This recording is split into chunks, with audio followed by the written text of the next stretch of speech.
Okay, so speaking of SMART goals, we're going to talk about using SMART goals to really plan for fall quarter at UCLA with intention and hopefully in a way that's going to set you up for success. And because I know as UCLA students, you really care about research, I made sure to back this up with actual research of why this is helpful, important, and useful.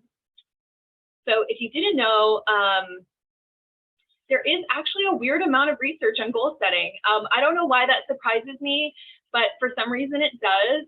I mean, you know, there's people that research pretty much anything, but research is going as far back as the 60s and 70s, but in particular, doing some reading on, I knew that I'd heard, by the way, oh, like setting goals has been like proven through research to be effective. So I was looking for some actual citations because I know you all are UCLA people and appreciate a good citation. And so this is a particular study that looks at how and why people set goals and the impact they have on performance. And so this is just a quick quote from like, it's not only that it helps to write them out and make them like very specific. That was something that was definitely shown as being an important component of goal setting, is it needs to be specific. As specific and attainable as possible. But then additionally, goals have a real strong sense for creating and sustaining motivation over time. And so that's a really particular, all of those things you'll find in like the SMART goal model. And if you want to read more about this, this is the website that had a really good article about multiple different research. It's the thing I use to pull multiple quotes from. And so they really help us to like develop strategies that are going to enable us to perform over time and create that kind of intrinsic motivation. Why now? As incoming students, this is the perfect time, or even I know we have at least one senior in the house.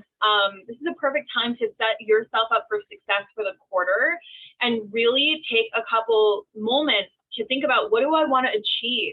What do I want my experience at UCLA to be like? And again, like looking back on this morning, I would encourage you not to go like super far in. It might be as simple as like outside of the classroom, I want to join one student organization, or I want to find at least one person, like one new friend, someone I enjoy talking to and feel like I can trust. It could be something like that. Could be health goals, could be lots of things. So SMART goals are really a template.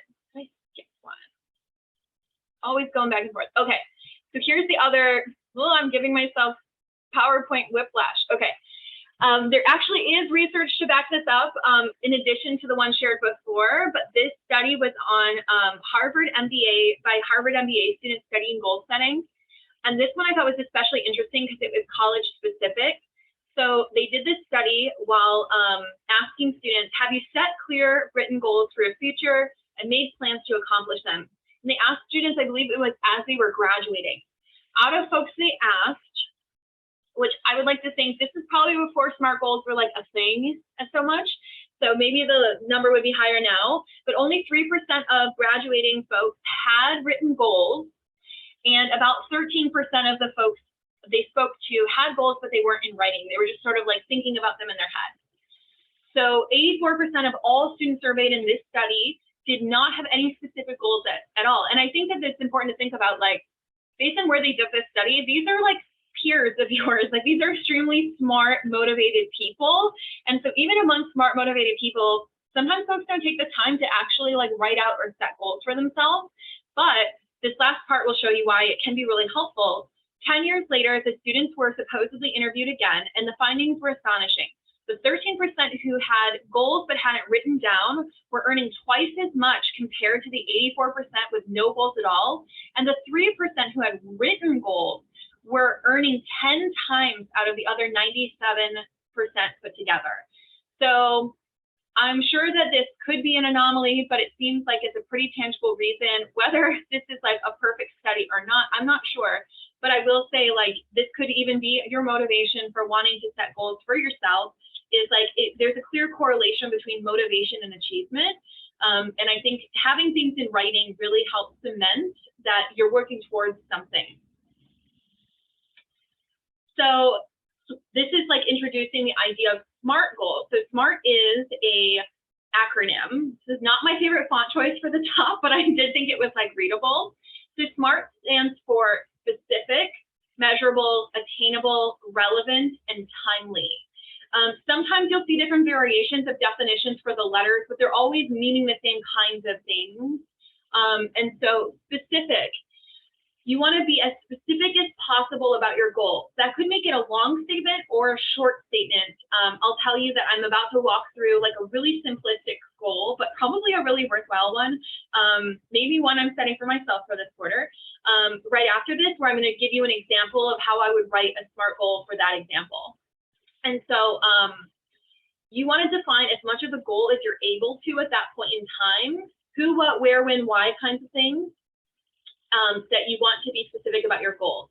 Measurable is like, how are you going to track the progress, and how are you going to know when you are like you've reached your goal?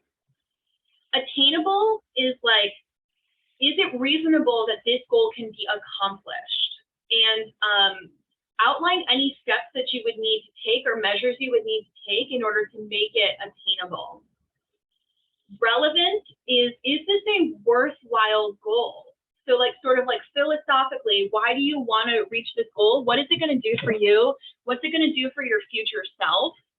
And then finally, timely.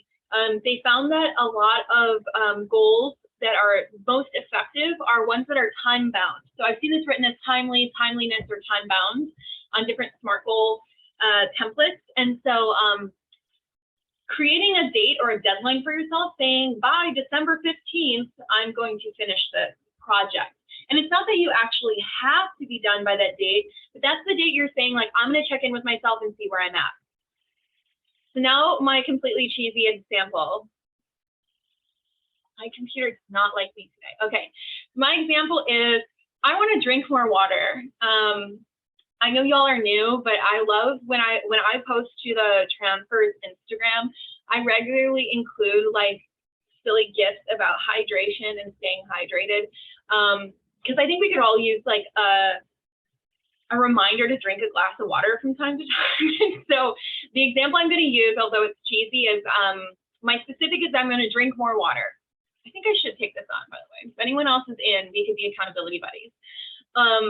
So how you could make it measurable. My friend Anthony, who's actually a friend of mine from UCLA, has this really adorable app on his phone. I know that there's probably more than one. Where every time he would drink a glass of water, he would tap it and it would like water a plant. And then as you drank your water, it would grow into like a different form of like electronic plant over time, depending on how well you like watered your plant. But he was really heavily motivated. And I will say by proxy, I was really intrigued by like, how is his plant doing as a friend of his? So there are like some fun water tracking apps you can add on your phone where you can even just like tap and say like, I drank a glass of water. You could use like MyFitnessPal or like I have a Fitbit, for example. There's a way that I can add a water tracking part to that. Or you could even just like make a tally in your notebook every time and try to hit, 6 or 8 cups a day. Attainable. What am I going to do to set myself up for success? I'm going to bring a water bottle everywhere I go with me, and I'm going to set it an alarm on my phone to every 2 hours go off and say, have you drank your water? Why is this relevant? Being hydrated will help me feel my best and make my skin glow because skincare is important to some of us. But I'm being like a little bit cheeky, but for real, like I will say at the times in my life that I felt like best hydrated, I do feel better. And as a major coffee drinker, that is a good reminder for myself. And then timely. My goal is to consistently drink enough water at least 5 days a week. So I'm not trying to expect perfection. I'm being like sort of realistic in that sense of like at least 5 days a week by December 15th. So I'm sort of building in some time for me to like mess it up, and then I can adjust at that point and see where I'm at. Does this make sense? Any questions about any of these? I hope the example was helpful and maybe a little bit silly. So now we're going to turn to, let's see if this will move. The next part, or the final part, is just actually giving you time and space to set goals for yourself. Oh, there it goes. So I have a Google Doc. I'm going to paste it into the chat. And this is a funny Google Doc. I'm also going to put it in the comments of the upload of this video on YouTube. This fun fact, if you ever need something like this in like a club or a class, if you ever need to share a Google Doc with someone and you don't want them to actually write on your Google Doc, if you change the end, instead of saying edit, it's always like the end of a Google Doc URL. If you change it to say copy, it forces the person to make a copy of the document for themselves. So I'm going to stop sharing, and I'm going to give us 15 minutes to set SMART goals for ourselves. And so let me pull that link over right now. I'm going to stop this.